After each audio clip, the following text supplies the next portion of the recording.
Thank you, everybody, for joining us today on the Impact of Safety in the Construction Industry webinar, hosted by Meriwether Williams. It's a great Tuesday, and thank you for joining us. We're going to go over some safety and housekeeping rules.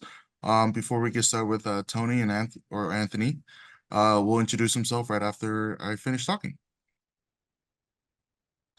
All right, what you know, if you have a question, please either use our chat or if you can use our Q&A feature in the webinar in the Zoom series for the webinar to ask any questions. We'll either prompt them in chat, or if Tony has some time to answer them, he will do so throughout today's webinar. I will be pausing in between his presentations if there's any questions I cannot answer.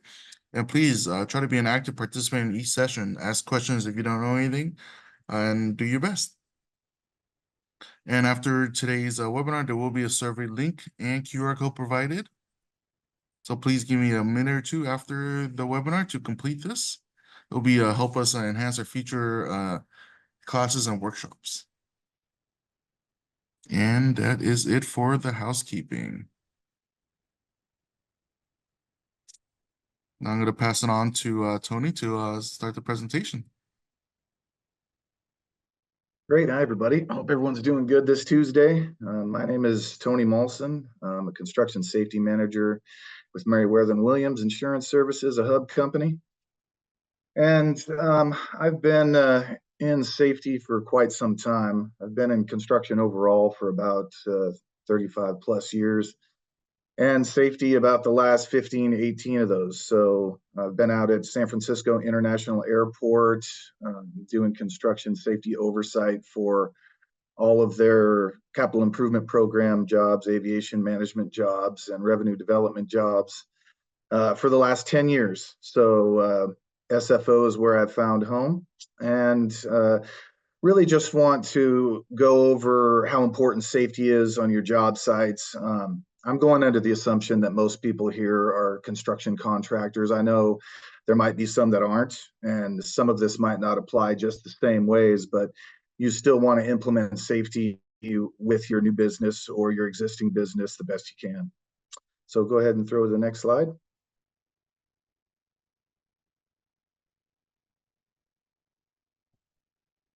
So some of the topics that we're going to be covering: safety culture, one of the most important things you can work on a daily basis with your company. There's going to be some elements for a successful safety program we're going to go over. Paperwork and forms, what larger contractors are going to expect from you when you are bidding on these larger jobs with these larger contractors. A lot of times that can be a little bit daunting. Documentation overall, safety practices and how your experience modification rate will affect things. That's a big one. And we're going to look at safety culture from the top-down perspective, which means it starts with you, the owner of the business, and works all the way down to the workers that are in the field. And we'll talk about a competent person and designated safety person for your team and for your construction needs, and how cutting corners in safety can be a big problem. Next slide, please. So it might seem like a strange thing to ask, right? What is safety? Well, safety is a condition which gives you the freedom from hazard risks and accidents that could cause injury, damage, property damage, or even death on your job sites. And it seems like a simple question to ask, but it's a question that doesn't get asked enough. What we see even today with safety cultures that are leaps and bounds better than they were 30 years ago, we still have moments where this isn't asked enough. So always a good thing to keep in the back of your head. Next slide.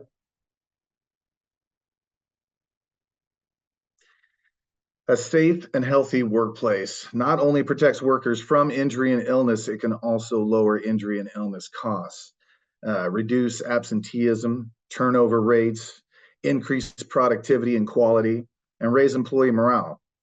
Safety is good for business, hands down. If you have happy employees, then you will have a better running business. And a lot of that in construction has to do with safety. If you look at it from a standpoint of, hey, if you care about your workers and you make sure that they know that you care about them through your actions, they're going to feel that love, and they're going to know that that's an important thing that you put over the dollar bill. And that's a very important space to be in. Next slide, please.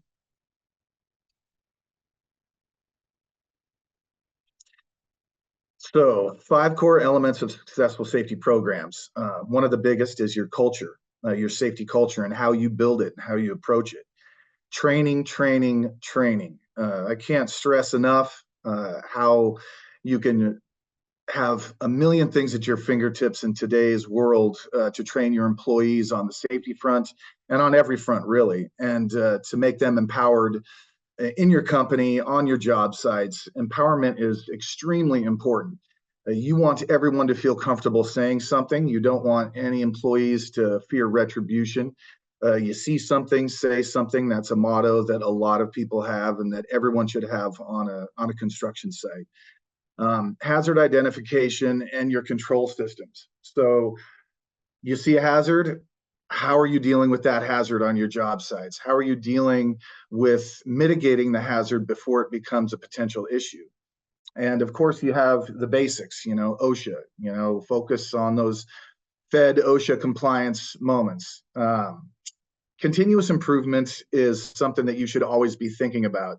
Even the billion-dollar construction companies that are out there, the big boys that sink millions of dollars into their safety program every year, they are constantly changing and constantly improving. And you have to roll along with OSHA too, and your state, not only your federal, but your state, regulations and requirements. Excuse me. Next slide, please.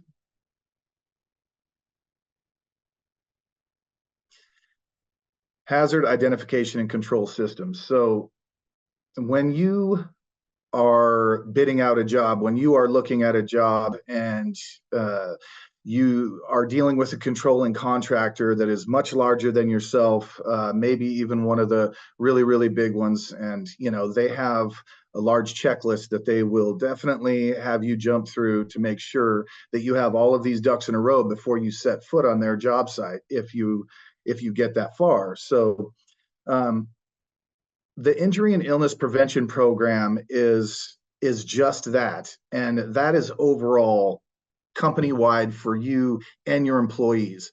Now, don't mistake your IIPP for your site-specific safety plan. I see this a lot. I see smaller contractors and LBE contractors that will come into a process and they will submit their safety docs to us in risk management at SFO, and they'll have an IIPP that they might have taken off the internet, they might have not. Sometimes it's 175 pages for a smaller company, and it doesn't need to be that. You have to really make that difference between your site specific and your IIPP. Your IIPP is something that you should have all the time, and that is not necessarily a living document. That document is something that you're going to need regardless on everything that you do. But the site specific safety plan that you guys are going to have for these areas is exactly what it is. Depends on where you're at, what you're working on. Out at the airports, you can't use the same safety plan that you had when you were doing some paving work out, in traffic comparatively to being out on an open airfield. So you have to cater that. You have to make sure that that is completely separate than your injury and illness prevention program. And OSHA doesn't like to see that either. If they come on site and they ask you for your IIPP and your site-specific plan, they want those to be two separate things. So another important thing, especially, you're dealing with construction, you're dealing with dangerous situations, you're constantly a changing environment when you're building, constantly changing job sites when you're going from place to place, as your emergency action plan and your emergency evacuation plan. So what does that consist of? You really want to make sure that you know where your employees are, the job site, the map, you have muster points set out. It's a very important one as well. And for overall pre-task planning, think about having a pre-task planning document. Think about making sure that every single task that you have has a JHA involved, and you'll hear it called many things.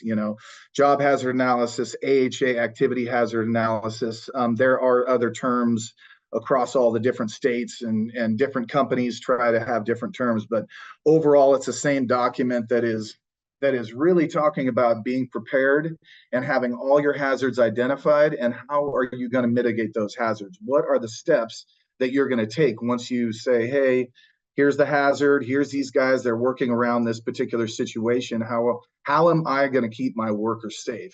And that's really part of that pre-task planning and that JHA moment. And when you have these JHAs, it's not something that should be filled out in an office. It's not something that someone behind a desk should be filling out and taking to the job site.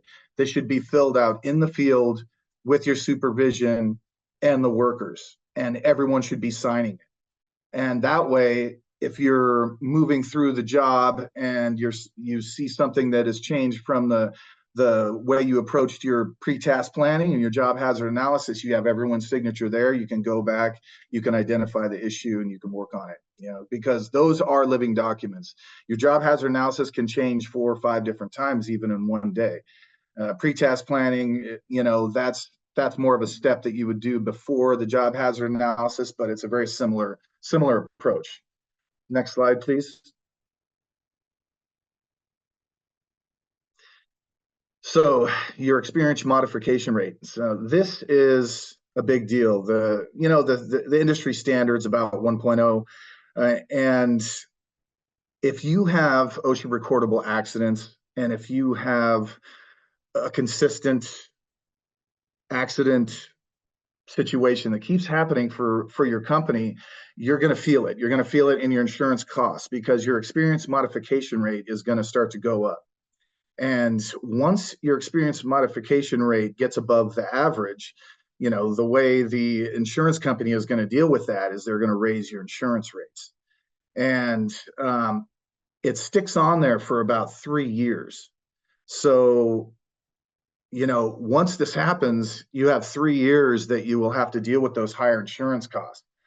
There are situations where you can hire a lawyer and try to get that experience mod rate down a little bit.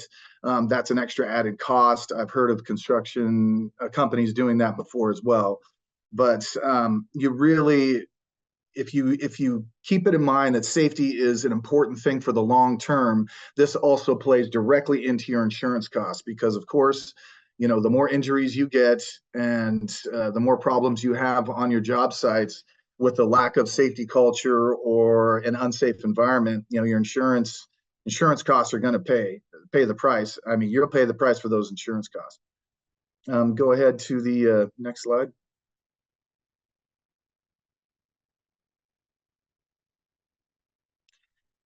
So this is what we were just talking about. Your insurance company, they will raise those compensation premiums, and that will stick for the 3 years. If you have workers' comp claims, it's just going to keep going up. And the best way to avoid all of that is to improve your safety culture, to make sure all your ducks are in a row with how you mitigate hazards on your job site, and have it be a top-down approach from the owner all the way down to the workers in the field. Next slide, please.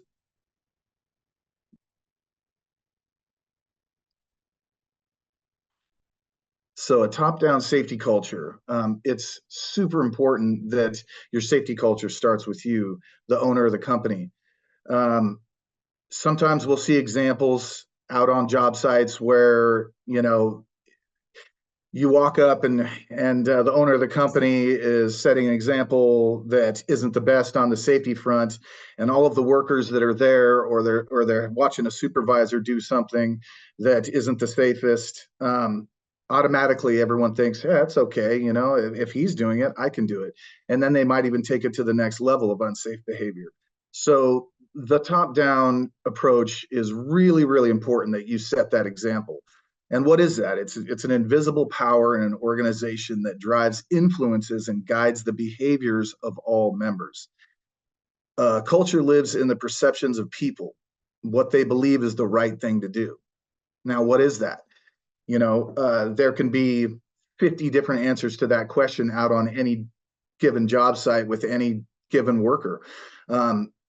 What's the right thing to do is set by you, the owner. It's set by the management that leads the workers in those ethics, in what you think is the right thing to do. And if you don't set that, I guarantee that that will be abused in the field, and you'll open yourself up to problems with accidents, injuries, and even fatalities. Next slide, please.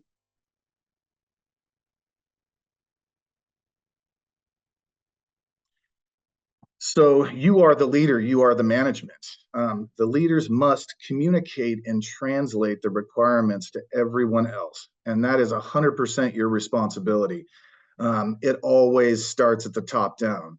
The design process to ensure it happens as you want it to, and they tell everyone what to do. And they measure whether that has happened. Now that's pretty key, right? You could probably talk until you're blue in the face on all this stuff to employees, but make sure that you are making that attempt from the top to the bottom to measure how that is working. Each of your jobs should be some type of an improvement in safety culture, whether it be your approach to your pre-task planning, or whether it be overall, what you have available for training wise to your employees. You always want to be taking a step forward with your culture. Next slide, please. So strong safety culture is the practice of influencing minds towards shared values through a personal safety ethic. And that's super important. I mean, there it is in a nutshell. The degree to which safety considerations are integrated into the decision-making process.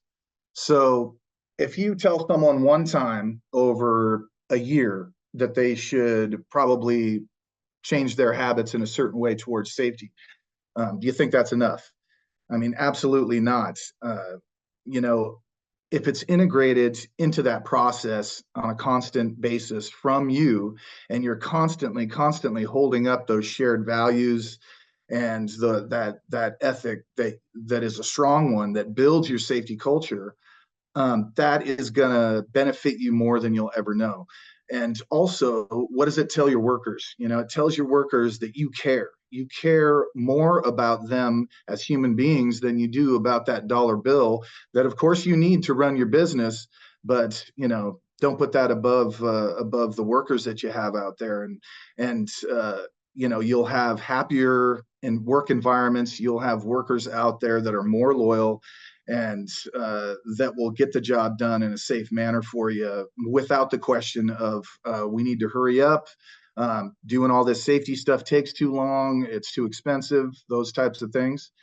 It's important that you're the one who sets all of that up as the owner. And next slide, please.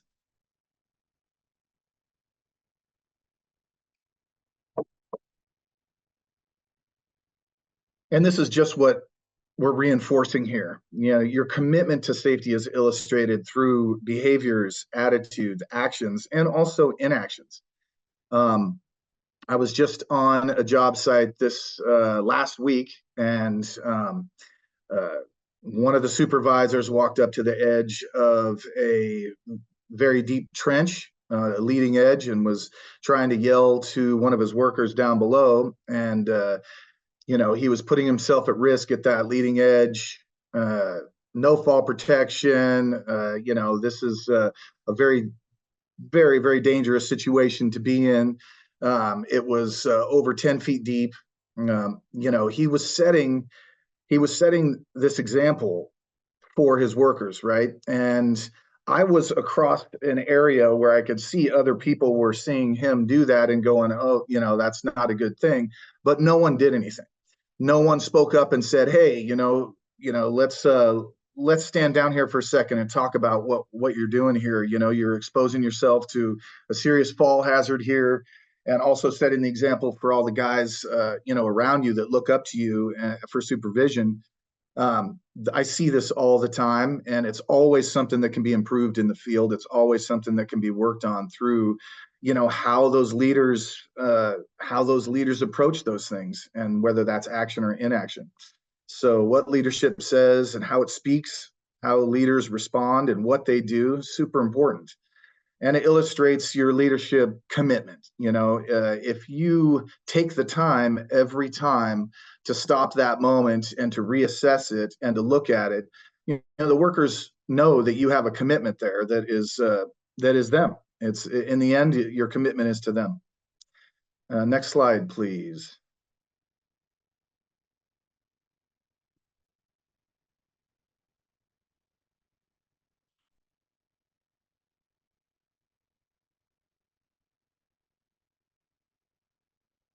So we touched base on this before. We can go over in a little bit more detail. Your IIPP, Injury and Illness Prevention Program, Emergency Action Plan, Site-Specific Plan, Pre-Task Planning. So a lot of folks, get into construction. They're under the impression that if someone has an OSHA 30-hour construction certification, that that's what they need in safety, and they're kind of good to go. They can either be your safety representative or not, or things to that effect. Keep in mind that a 10-hour and a 30-hour is a good place to start, but by no means is it the end-all be-all for training on the safety front in construction. I highly recommend whoever you decide is going to be your safety representative for your company, take a little bit more advantage of more thorough trainings that are out there, and there's a ton of them. There's a lot offered out there. You want to make sure also that your OSHA logs are on point. Your OSHA 300, you have to have, if you have any recordables, you have to make sure that the OSHA 300 is filled out and that the OSHA 300A is filled out, and your 301, which is the incident report. And the 300A is a summary of whatever incident happened, and then the 300 log is just listing of those incidents. So you need to make sure that you have those. All of this stuff can be done electronically these days. So it's a lot easier, but I would recommend, keeping your own records and having those own records, and hopefully you don't have recordables and you're not in that boat. But, make sure that if you do have any recordable injuries, that you are doing the right thing through OSHA, because, they are not happy and it doesn't look good on you, and you get into a situation and they're like, wow, you have two other recordables. They're not part of your 300 log. You didn't submit them to us. It's not a good foot to start off on with OSHA for sure. And go ahead and go to the next slide. So we were talking about, competent person before. Sometimes with smaller construction companies, your competent person will also be your site safety representative, and there's a difference between having a safety representative and having, someone who is a safety manager. A lot of companies can't afford to have a safety full-time professional, and that's not an uncommon thing. But a competent person means that someone who is capable of identifying existing predictable hazards and surrounding or working conditions which are unsanitary, hazardous, or dangerous to employees, and who has the authorization to take corrective measures to eliminate those hazards. Now, you don't have to take any type of training to be a specific competent person. It's someone whoever is the owner of the company. And if you have construction company and you own that construction company, you are going to make that decision who your competent person is out in the field. And that can be everybody. That can be one person that has, all of those years of experience, that has, that they've been on every single type of job site you can imagine, but they might not be as specifically trained in one environment. But that doesn't necessarily mean that that will be your safety person. You know, a lot of times it is. A lot of times it is. We'll find that with the smaller construction companies, and there's nothing wrong with that. But usually when you get to a little bit larger company, they're two separate people. And you know, what is the role of your safety person? You know, it depends on what you do. It depends on how large your company is. Depends on how risky the work that you're doing. Qualifications, you know, we were chatting about that. I've run into a lot of guys who are like, yeah, you know, I've got my safety manager, he has an OSHA 30, you know, and you're just like, that's not enough of a qualification to call them a safety manager or a safety professional. You really want to make sure that whoever you choose, you do your best as the owner of the company to make sure that they are trained up and that they have, you know, all the safety training that they need. And there's a ton of great certifications out there that aren't super expensive. You know, make sure your record keeping is in line. Job site audits, you know, your safety person should be out there on a daily basis. Now, sometimes you have a little bit bigger of a company. There's a lot of different job sites. You might have one safety person. If you have a safety professional, sometimes that person is spread out a little bit thin, and they might be, you know, hitting stuff up a couple of times a week on different job sites, or having one day a week where they go and do job site audits. I recommend the daily approach. We try to hit job sites at SFO every single day if possible, or at least 2 to 3 times a week. And it makes a difference. Hands down, if your presence is out there and you're showing that you care and you're making sure that the guys are safe, it does make a difference on those job sites. You know, your safety representative is going to be managing those incidents and hopefully not managing too many injuries. But you know, you want to make sure that they understand everything that entails, and you know how to think about that root cause analysis, how to approach it. When you have that root cause analysis, what are your after actions? You know, so this doesn't happen again. There's going to be a lot of lessons learned in the field there for sure. And training, you know, I can't stress it enough. On YouTube alone, it's, you know, the immense amount of training you can come across for free is good. These aren't board certifications by any means, but it is information. And you can take it to the next level with your safety professional anytime, get them into more intensive training situations. Toolbox talks are super important out in the field. Every single morning, you guys should be getting together, going over your pre-task plans, your JHAs, figuring out what the hazards are, how you're going to mitigate those hazards, you know, going over those, having all the guys in the field sign that is important. And that's where it should be done in the field. And a good time is like you do a toolbox talk on whatever your safety topic is that morning, and then you can go over your training, you can go over all of your stuff. So, you know, it doesn't have to be something that takes up way more time than what you would think if you're not already doing this. I get that question a lot.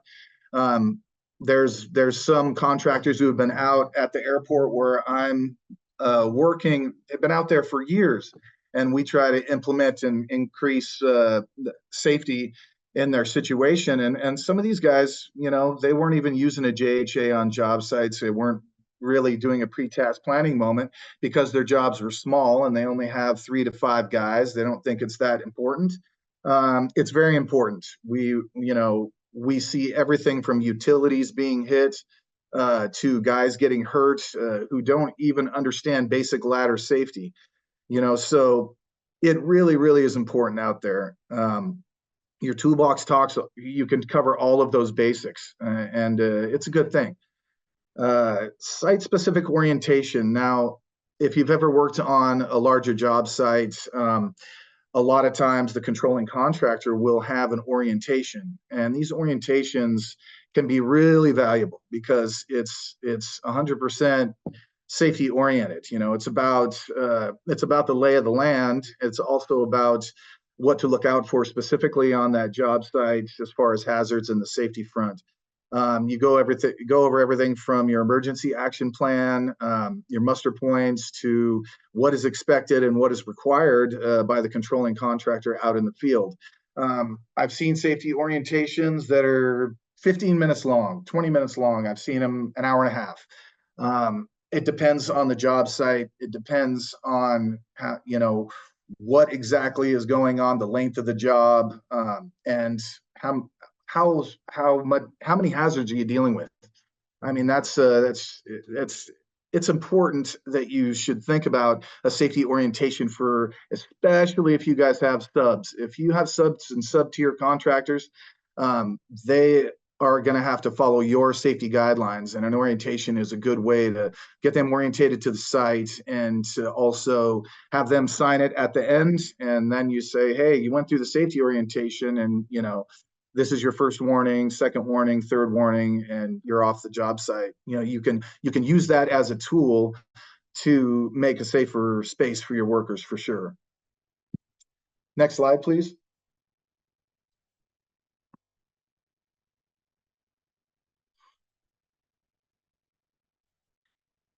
So, cutting corners in safety, you know, cutting corners in safety is probably one of the worst things that your workers can get in the habit of doing.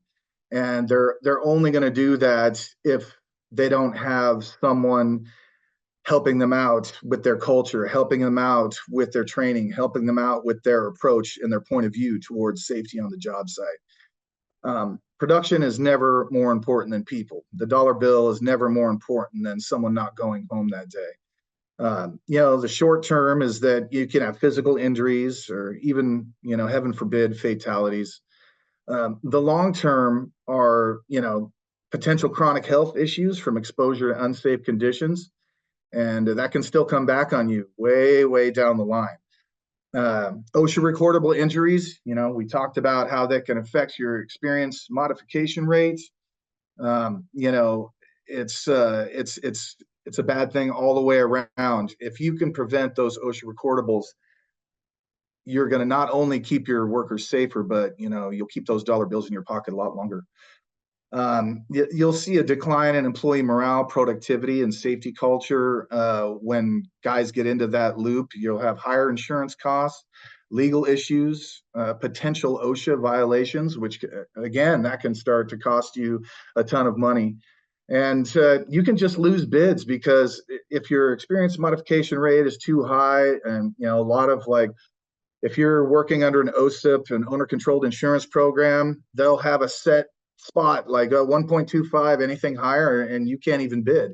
You know, it can have an effect on just the ability to get jobs in general. And if you can afford to keep working, if your insurance costs get so high, you know, so you do not want to cut corners in safety. It's the most important thing you have going out there, you know.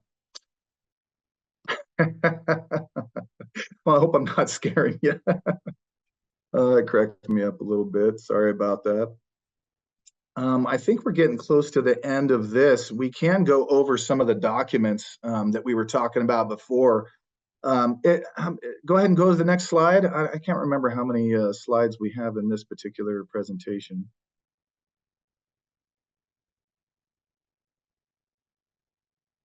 You can go to the next slide if there is.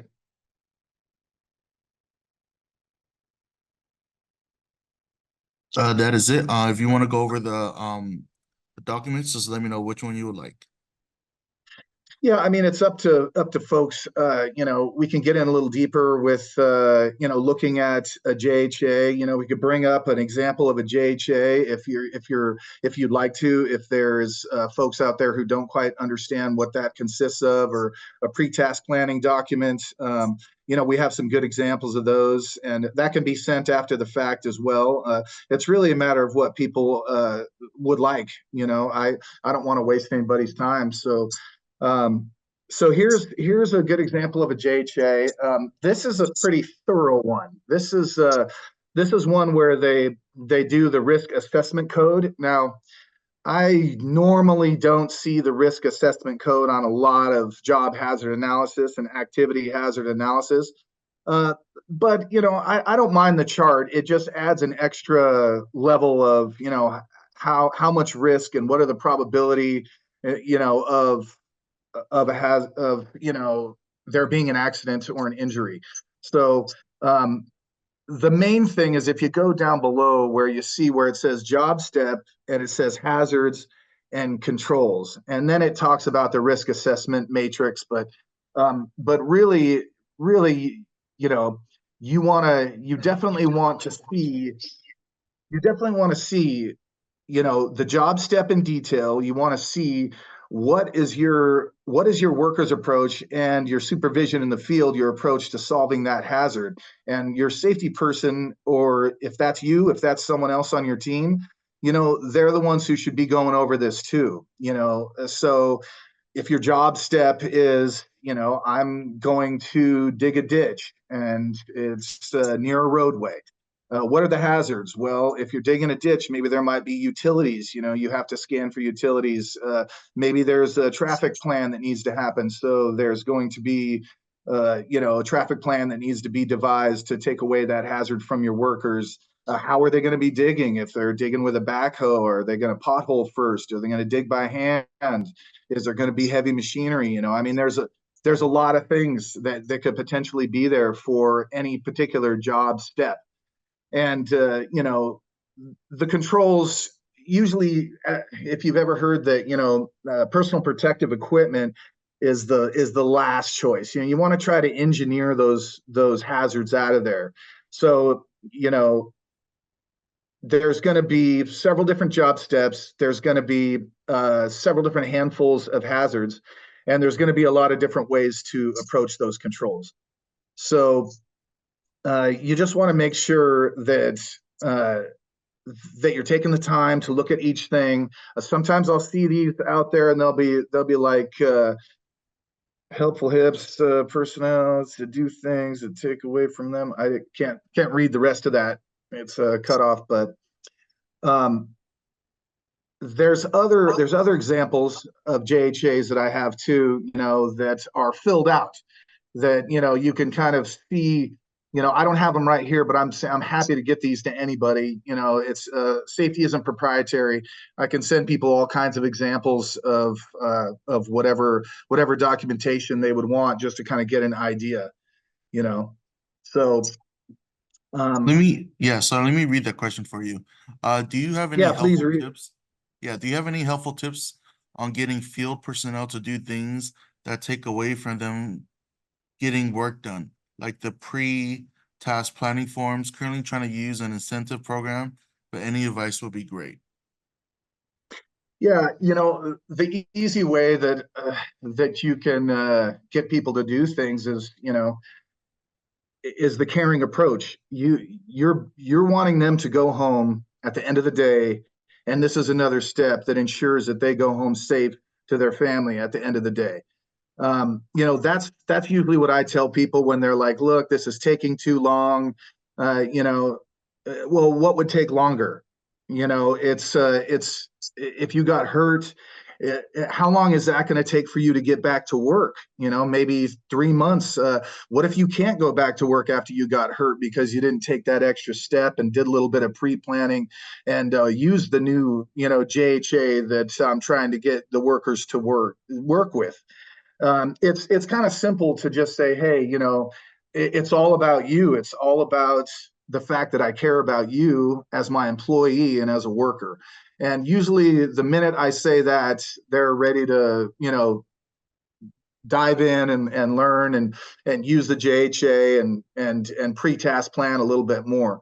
Because if you've ever watched a job that no one ever pre-task plan or uses JHAs versus a job that someone does put the time in and pre-task plans and uses JHAs or AHAs, the difference is really notable because everything is just a little bit more concise, a little bit more chill. They're ready with their controls right there. They know if they're going to be compacting, they're going to put on those metatarsal guards and save their feet. from getting hurt, they're going to do the right thing. And it's all written down, or it's as close as it can be to written down. And then maybe it gets changed a little bit during the day, but it has them thinking about safety right from the get-go. And that is the most important thing. Pre-task planning, it's all about being safe. Yeah, it's about getting the job done, but it's really about being safe. And so your emphasis is controlling that moment of hazard risk, and also you're boosting your safety culture, and that worker is starting to now think safety is important. My boss thinks safety is important. I'm starting to understand why safety is important because I want to see my daughter at the end of the day. So those usually hit home. The family moments are always a good one.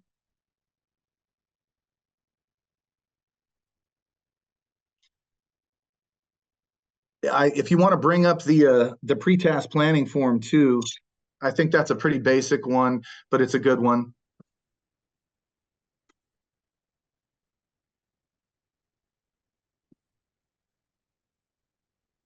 I think it was in there. It was the PTP form. I'm not Yes. sure. Yes, currently opening it up. Oh, okay.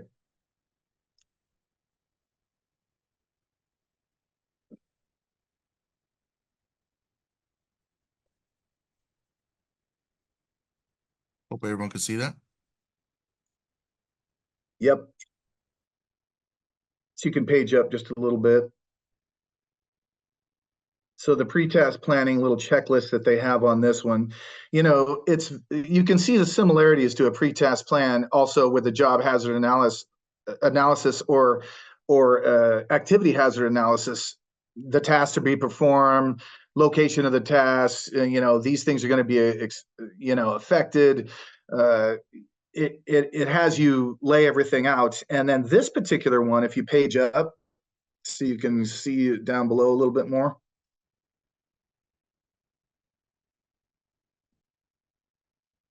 So for David Goodson, each task, I mean, you don't have to have a pre-task plan for every single tiny task that you're doing out there, but an overall task.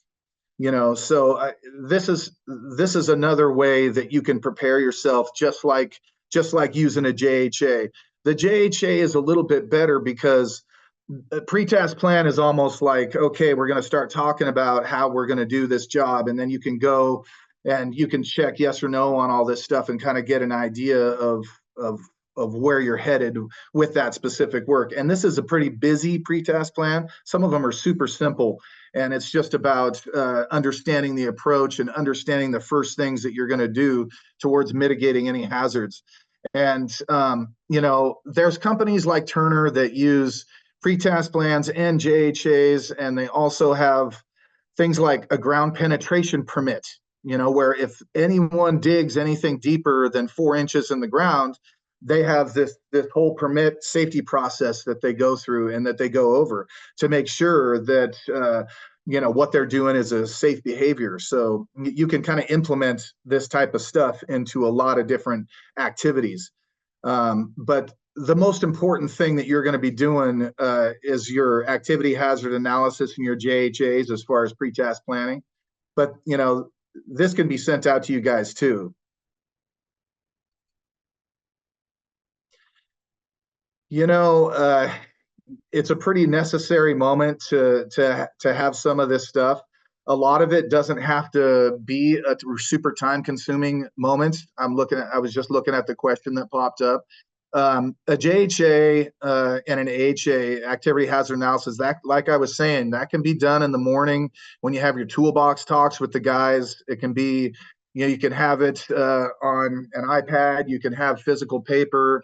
You just want it to be done with the workers so they know the approach for the work that's safe. And, whenever anyone says it takes too much time to do all this paperwork, now it takes a lot more time, if someone gets hurt or even worse, no, there's no difference. JHA and a JSA and an AHA and they're all an analysis towards the job, whatever the task is in hand, and it's all safety oriented. I think I mentioned earlier in the presentation that there's got to be at least 5 or 8 acronyms out there for the documents that are, the JHA, the JSA. There's a ton of terms for it. But does anybody have any other questions?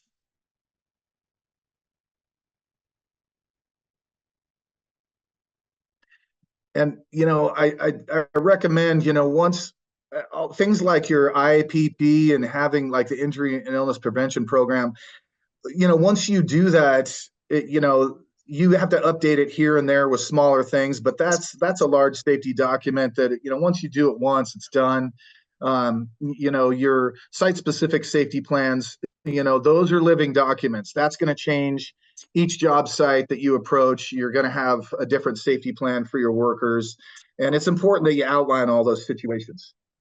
It seems right now that it might be a little bit daunting, but once you get in the groove of it, it's not a lot of time. And I'm telling you right now, what you'll get back from having an improved safety program and having a better safety culture, and you'll get that back tenfold. You'll always benefit with increased safety moments. I promise you that. I know it might not seem like it all the time, but that is the way it is.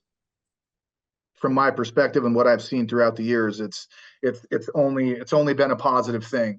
There hasn't been one time where I've seen a small construction company improve their safety outlook and have it not work for them. It's always improvements.